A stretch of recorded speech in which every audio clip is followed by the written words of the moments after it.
everyone, Tiffany here with A Crafty Home, and today I'm doing a Top 5 Wednesday. I had the list already and I didn't get a chance to film it yesterday, and so I'm filming it on Thursday and we'll hopefully get it up today. But this one was a fun one. Sorry for all the noise in the background. It is crazy windy outside. It's a gorgeous sunny day, but we live on the coast and when we get sun, we get wind like crazy. So that's why it's so noisy. But this week's topic was favorite books of 2015 so far. This is hard for me to do. Favorites are always hard, but I went ahead and looked on Goodreads at my 5-star reads, and this list is not really in any particular order because that would have been way too difficult. So I just wrote them down as I found them. So with no further ado, here's my list. The first one that I put on here was Big Little Lies by Leanne Moriarty. I borrowed this from the library, so I'll post a picture here.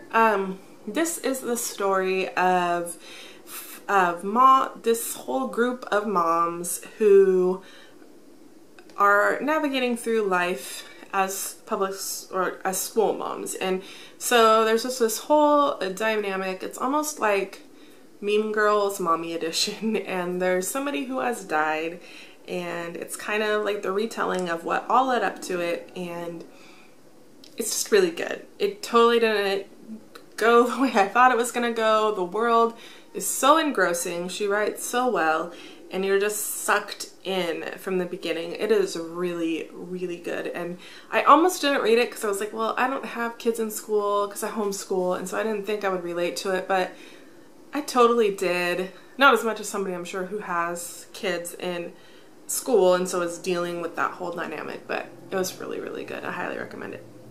The second book I have on this list is Solace by Gail Carriger. I'm a huge fan of Gail Carriger now, and it's the only book I've read, but I'm sure I will love all of them. Solace is the story of Alexia Terabody, I believe I'm saying her name right, and she is Solace. And it's set in kind of Victorian England or Regency England, and she's very prim and proper and has her nice dresses and her parasol, which does a lot more than just be a parasol.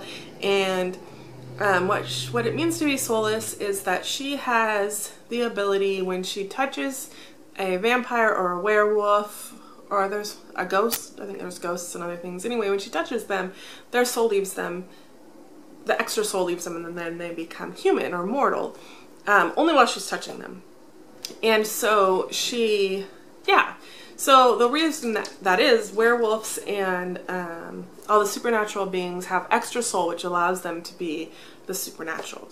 And so, yeah, it's just the story of just the craziness that happens as she gets herself into trouble, and love stories mixed in there. And I normally don't like paranormal at all, but I loved this. I loved how witty it is, how funny it is, how cleverly done it is, and it's also steampunk, if I didn't mention that, and so that is a really cool aspect of it. I really love this series a lot, and I highly recommend it.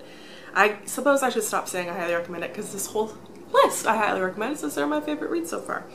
The next book on this list is The Lightning Thief by Rick Riordan, and I know a lot of you have probably read these a long time ago. Some of you when you were in school. I would suppose they didn't come out when I was in school, so they were kind of off my radar until I started watching BookTube.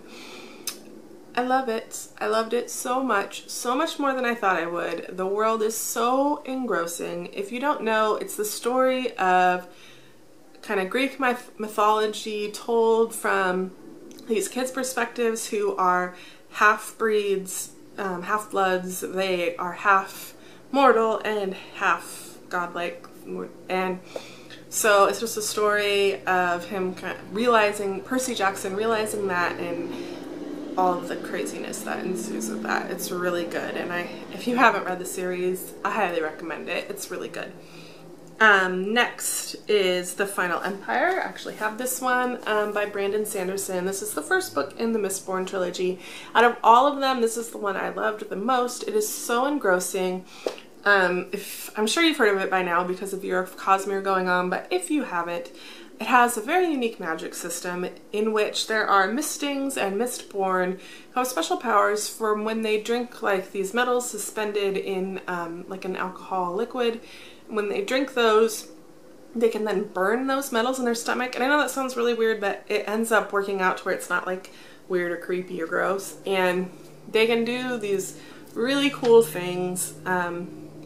They can, like, one of the cool things is the pushing and pulling, to where they can kind of leap through the air, and it's a really good series. I highly recommend it. And in this, the Dark Lord is the ruler of the world, and so it's the story of them trying to defeat him. So it's very good. I highly recommend it.